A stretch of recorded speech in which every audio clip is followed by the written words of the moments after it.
Del módulo 6 de este diplomado sobre formulación y evaluación de proyectos de inversión pública en el marco del SNIP. Corresponde tratar en este momento la parte 3 referido al módulo 6, evaluación del proyecto de inversión pública. Muy bien, entonces acá continuando con lo que habíamos desarrollado en la exposición anterior, acá ya lo que nos corresponde ir tratando los aspectos vinculados a lo que significa calcular el valor presente neto social.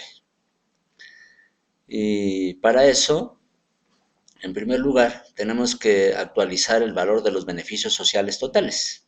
Ya hemos visto ayer que los beneficios sociales totales implican tanto los ingresos monetarios como los beneficios no monetarios, que para efectos de aplicar la metodología costo-beneficio implica que tienen que tener una forma de monetización.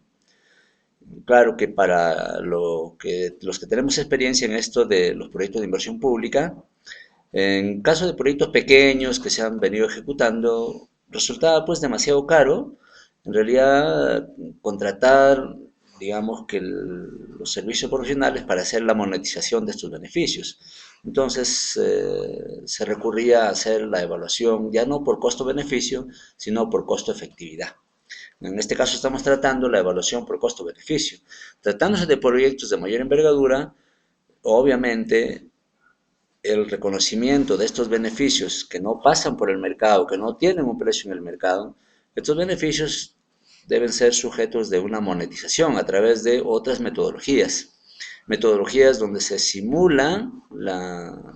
hace la simulación de un mercado hipotético y mediante un procedimiento, se hace un procedimiento netamente técnico, se hace una monetización de estos beneficios. Entonces, cuando tenemos los beneficios monetizados totales, tanto los que provienen por ingreso monetario, que tienen un valor en el mercado, como por los beneficios que se han identificado y que no tienen un valor en el mercado, entonces se hace un solo consolidado y esos beneficios son los que se van a llevar a su valor equivalente en el tiempo presente.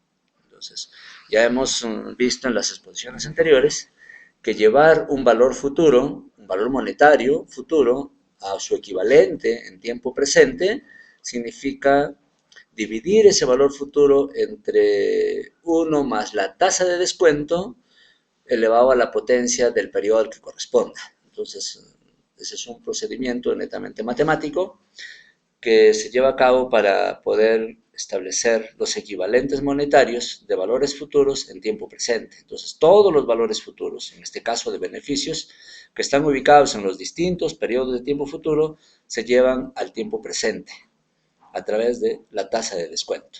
Entonces, eso es lo primero que estamos viendo acá, cómo hay que hacer primero una actualización del flujo de los bienes, perdón, del flujo de los beneficios sociales totales, que consiste en llevar los valores futuros a su equivalente en tiempo presente. Igualmente hacemos con los costos. Los costos sociales que están ubicados también en tiempo futuro, porque obviamente los costos ocurren tanto en tiempo presente, como son los costos de inversión y los costos de operación y mantenimiento en tiempo futuro. Entonces hay que llevar a tiempo presente los costos y ahí ya poder compararlos con los beneficios. Entonces, así como hemos hecho con los beneficios sociales totales, llevar a su tiempo presente, igual se hace con el flujo de costos sociales.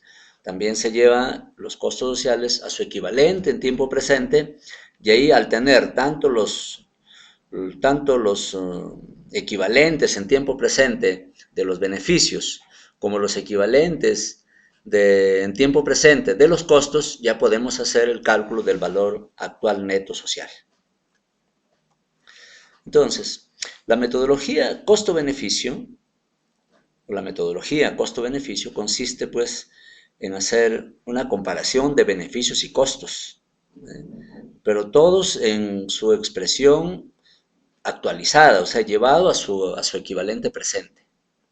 Para eso ya hemos dicho que se utiliza la tasa de descuento, que acá lo estamos viendo. Este es un concepto muy, muy importante. En todo caso, en caso de proyectos, pues la tasa de descuento, acá en este caso se llama tasa social de descuento, porque se trata de una tasa social. Pero si es el caso de proyectos privados o en caso de la evaluación privada del proyecto de inversión pública, se utiliza la tasa de descuento privado. Entonces acá, ya como estamos hablando del valor actual neto social, entonces utilizamos una tasa social de descuento. Esta tasa lo fija pues el MEF a través de la DGIP, lo que actualmente está en 9%. Nosotros debemos tener en cuenta que esta tasa ha ido variando, ¿no? De 14 a 11 a 10, ahora está en 9%. ¿Por qué varía? Porque se hacen reajustes en esta tasa. Digamos que el costo de oportunidad de los recursos nacionales va variando, en este caso ha ido abaratándose. Porque esto representa un costo de oportunidad en este caso de los recursos nacionales, del punto de vista del país. Bien, entonces acá estamos observando de manera gráfica cómo el flujo de beneficios sociales, que tratábamos en la diapositiva anterior, y que consiste en que hemos acumulado todos los beneficios futuros, lo hemos acumulado en un solo monto, pero haciendo una sumatoria de todos los equivalentes en tiempo presente. Entonces eso se agrupa en una sola cantidad, igual se hace con los costos, y acá se hace la resta. Flujo de beneficios sociales actualizados menos el flujo de costos sociales igualmente actualizados nos da como consecuencia el flujo de beneficios netos sociales. Flujo de beneficios netos sociales, y eso nos da como resultado el valor actual neto social, cuya fórmula en el caso de privado era la misma, solo que aquí en este caso es el valor actual neto social y aquí el flujo de beneficios netos sociales, este flujo de beneficios netos sociales. ¿Por qué? Porque digamos que en cada periodo ocurren costos y ocurren beneficios, entonces ahí se sacan los beneficios netos sociales. Lo que tenemos nosotros normalmente en los proyectos de inversión pública son flujos netos en cada periodo, ya son beneficios netos, ya hemos restado ya el beneficio menos costos. Eso es lo que se actualiza mediante la tasa social de descuento, como vemos acá. La tasa social de descuento siempre está elevado, 1 más la tasa social de descuento está siempre elevado a la potencia correspondiente a cada periodo del cual se está tomando el flujo. Por ejemplo, acá si tomamos el flujo de beneficios sociales del periodo 5, pues aquí este valor neto de beneficio del periodo 5 lo dividimos entre 1 más la tasa social de descuento elevado a la potencia del periodo al que estamos tratando acá, o sea, el periodo 5. Entonces, ese es el procedimiento y ya tenemos calculado el valor actual neto social, cuya definición ya lo hemos visto más adelante. Es muy importante, yo ya les he insistido siempre en ese diplomado, que es muy, muy importante en cualquier circunstancia tener muy claros los conceptos. Entonces ya el concepto de BAN, de valor actual neto, lo hemos desarrollado anteriormente. Aquí lo que estamos viendo es ya la manera operativa, cómo es que se va calculando, pero tengamos presente que manejar correctamente el concepto es algo muy, muy importante. Valor actual neto social. Esta es la fórmula con la cual se calcula este valor actual neto social. Ahora, claro, utilizando pues el Excel utilizando suficiente el Excel, ya nosotros podemos calcular este BAN social simplemente entrando a la función BNA en el Excel y ahí con el cuadro de diálogo trabajamos y podemos calcular fácilmente esto. ¿Qué cosas son los precios sociales? Bueno, acá hay una cuestión que viene de la teoría económica. La teoría económica considera que el mercado es la mejor forma de asignar los recursos. Y si el mercado no tuviera ningún tipo de interferencias, o sea, si en realidad el mercado funcionara libremente, en donde los productores y consumidores se encuentran libremente para hacer sus transacciones, digamos que este mercado funcionando así sería un fenómeno representativo del interés nacional, del interés social. Entonces, los precios vigentes en el mercado serían precios sociales. Es decir, serían los precios que la sociedad en su conjunto acepta como como precios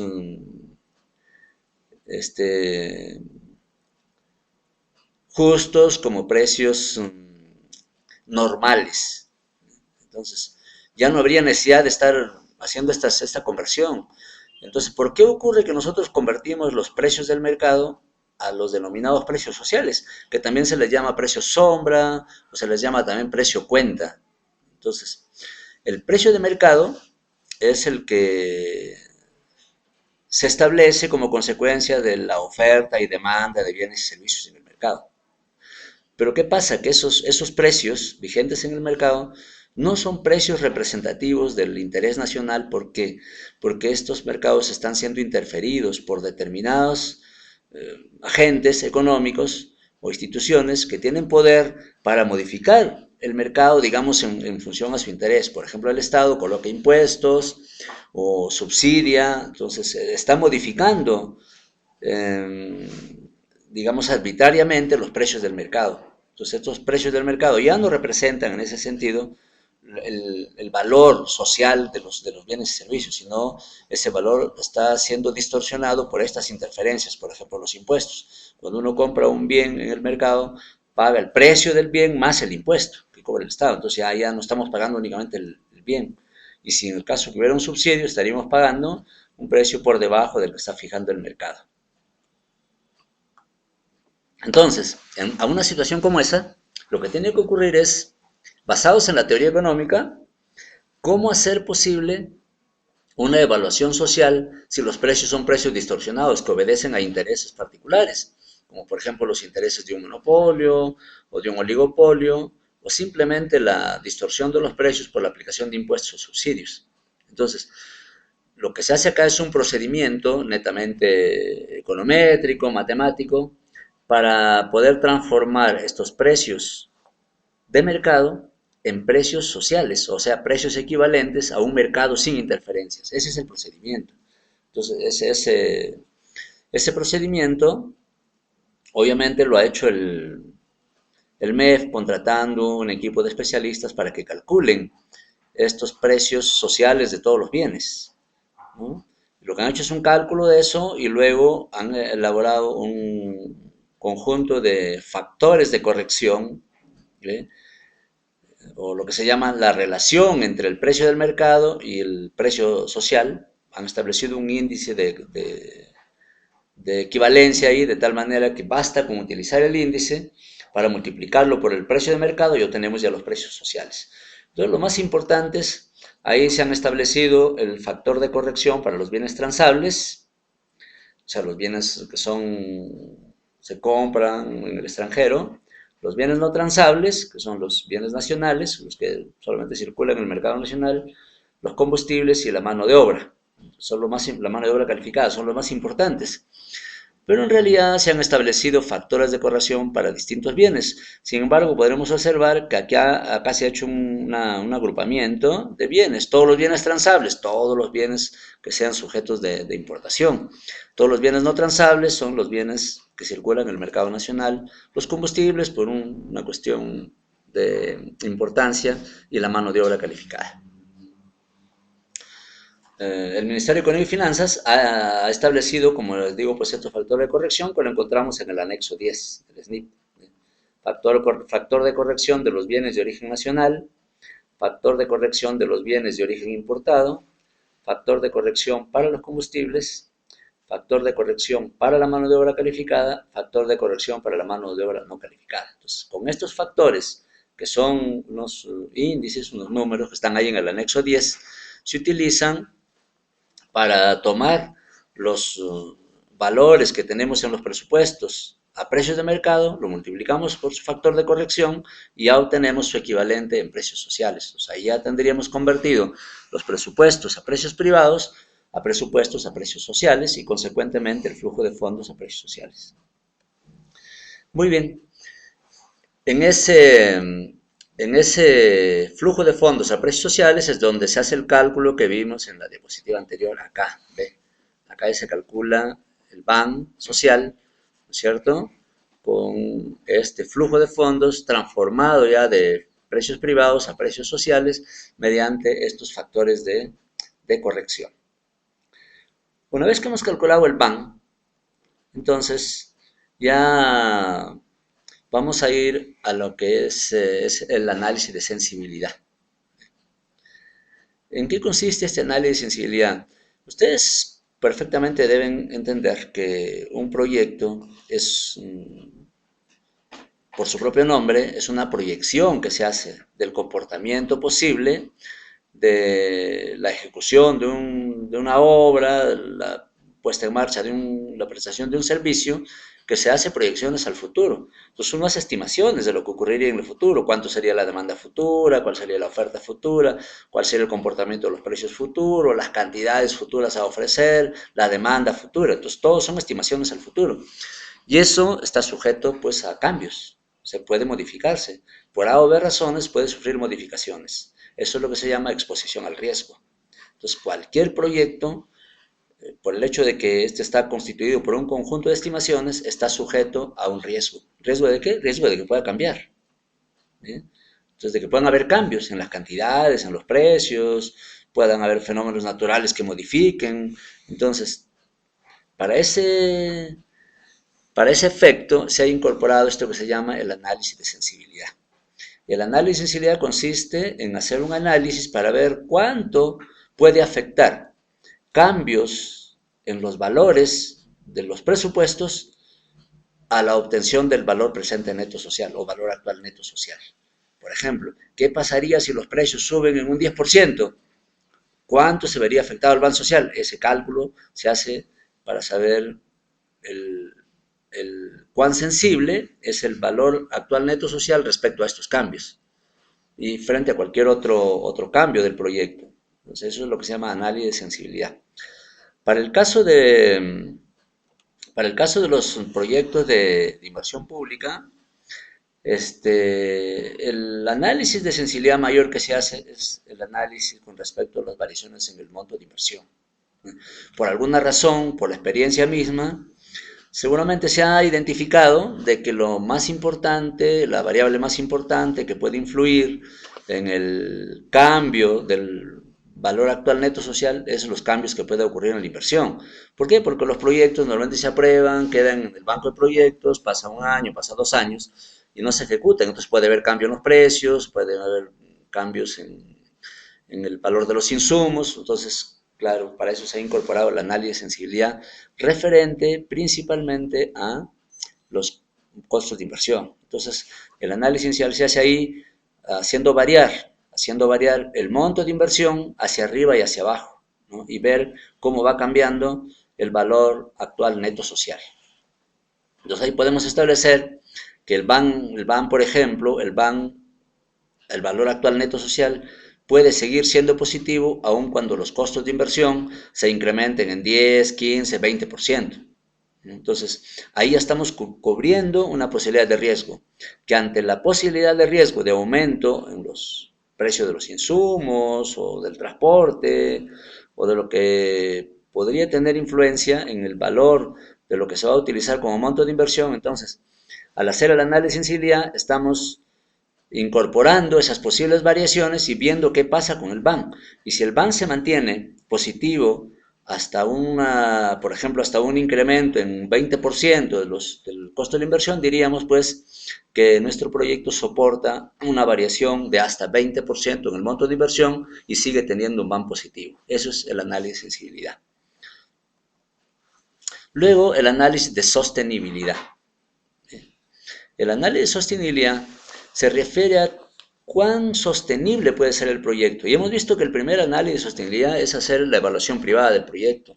Cuando se hace la evaluación privada y nos sale un valor actual neto positivo, o sea, mayor que cero, entonces ese proyecto ya nos está diciendo que puede ser sostenible en el tiempo, en tanto que nos está, digamos, demostrando que en el futuro va a tener suficientes ingresos como para poder cubrir los costos de operación y mantenimiento y devolver la inversión. Entonces ese proyecto ya se vuelve sostenible. Sin embargo, hay otros aspectos que tienen que verse en la sostenibilidad de los proyectos, como por ejemplo las capacidades institucionales, ¿eh? Y además los compromisos institucionales. Entonces, las instituciones tienen que comprometerse con la sostenibilidad del proyecto mediante alguna forma de compromisos. Entonces, el equipo formulador del proyecto tiene que advertir esto y hacer que las instituciones comprometidas en la ejecución del proyecto puedan establecer compromisos firmados para cumplir con los requerimientos del proyecto. Entonces, eso tiene que ver con la parte institucional. Las instituciones que tengan que ver con la ejecución del proyecto tendrán pues que expresar su compromiso expresamente en documentos para garantizar la sostenibilidad del proyecto. Igualmente, la sostenibilidad en la etapa de operación consiste en que debe presupuestarse los costos de operación y mantenimiento, ¿no? Y debe establecerse si existe la capacidad técnica y logística que requiere el proyecto. Entonces, acá hay que, hay que hacer un estudio claramente definido de esto. Esto también es un tema que no se toma muy en cuenta en los proyectos, porque da la impresión como que el proyecto de inversión pública solamente fuera importante en la etapa de inversión y puesta en marcha el proyecto. Ya no nos interesa el desenvolvimiento futuro. No, eso está mal, pues. El proyecto tiene que ser sostenible para toda la vida útil del proyecto. Entonces, acá, cuando hablamos de la sostenibilidad en la etapa de operación, tiene que garantizarse tanto la capacidad técnica como logística para que el proyecto pueda marchar normalmente durante toda su vida útil. En este caso, los presupuestos tienen que estar garantizados, la existencia de presupuesto para los costos de operación y mantenimiento. La participación de los beneficiarios. Esto es importante y tiene que ver con lo que hemos visto como un concepto fundamental al inicio de este diplomado, el valor público. Los beneficiarios tienen que estar comprometidos con el proyecto, comprometidos a invertir en el proyecto, no digamos tanto una inversión puramente económica, sino también una inversión en el sentido de su participación en todas las etapas del proyecto, su participación en la etapa de formulación, en la etapa de inversión y en la etapa de posinversión. Los beneficiarios tienen que asumir ese compromiso con el proyecto para que, como vimos en el concepto de valor público, así como el empresario privado se siente comprometido plenamente con su proyecto privado y cuida de que ese proyecto se mantenga, crezca, se reproduzca, igual los beneficiarios acá deben ser activos, participantes y comprometidos directamente con el proyecto. Igualmente también se debe tener en cuenta aquí antecedentes de otros proyectos similares. Entonces hay que hacer una revisión de casos de experiencia anteriores de sostenibilidad, porque siempre, digamos, la experiencia puede advertirnos de algunas cosas que se deben tomar en cuenta para un nuevo proyecto. Entonces ahí hay que tomar en cuenta eso. Muy bien, pero el proyecto de inversión pública no solamente se evalúa por el método del costo-beneficio, sino también hemos dicho por costo de efectividad. Sin embargo, fíjese acá, como estamos tratando la evaluación por costo-beneficio, entonces lo que estamos viendo es que el proyecto en realidad nos interesa en tanto que el resultado final sea un valor del bien social. Y la comparación de alternativas consiste en elegir aquella alternativa que tenga el bien social más alto, por el método costo-beneficio. Por el método costo-beneficio se elige el proyecto que tenga el bien social más alto. Sin embargo, existe otra forma de evaluación, que es la evaluación costo-efectividad, que consiste en dejar de lado lo que son los beneficios y tomar en cuenta únicamente los costos, pero el procedimiento es el mismo, tal como hemos visto en una diapositiva anterior, en este caso, valor actual del flujo de costos sociales. Entonces, para el cálculo del costo-efectividad, se hace un cálculo solo de los costos, ya no los beneficios, porque no han sido monetizados, porque es difícil su monetización, o cualquier otra razón. Entonces se hace simplemente el cálculo del valor actualizado de los costos sociales. Y ese valor actualizado de todos los costos, incluyendo el costo de inversión y los costos de operación y mantenimiento futuros, ese valor actualizado de los costos se divide entre un indicador de efectividad. Por ejemplo, para el caso de un proyecto de salud, será pues el número de atenciones anuales o el número de atenciones total dentro del horizonte de evaluación. hay dos formas en todo caso. El valor actualizado de los costos se divide entre el total de atenciones por año, que nos daría un valor de el costo por atención anual, o también se puede hacer el valor actualizado de los costos totales de todo el horizonte de evaluación del proyecto entre el total de atenciones que se ha establecido, que se ha proyectado para el horizonte de evaluación. Entonces, al dividir acá, lo que estamos en realidad obteniendo es cuál es el costo por unidad de prestación de servicio. Y eso es el costo de efectividad. Entonces, ese valor que nos salga de dividir este valor actualizado de los costos entre un indicador de efectividad, como en este caso para el proyecto de salud sería el total de atenciones, dividimos el valor actualizado de los costos entre el valor total de atenciones o el número total de atenciones, nos sale un valor por atención. Ahí nos saldrá pues un valor, digamos 5 soles. Entonces, y eso compararemos nosotros con los estándares del sector o con las líneas de corte. Si este valor está por debajo de la línea de corte, entonces digamos que este proyecto es favorable, es rentable porque nos puede permitir prestar el servicio a un costo por debajo de lo que son los estándares de cada sector. Si se trata de un proyecto de educación, igual, ¿no? Dividiríamos el flujo de costos entre el número de estudiantes beneficiarios del proyecto y tendríamos el costo unitario de la prestación del servicio de educación. Muy bien, entonces ahí tenemos las dos formas de evaluación del proyecto, tanto por el costo-beneficio como por el costo-efectividad. Algunas ideas fuerza finales.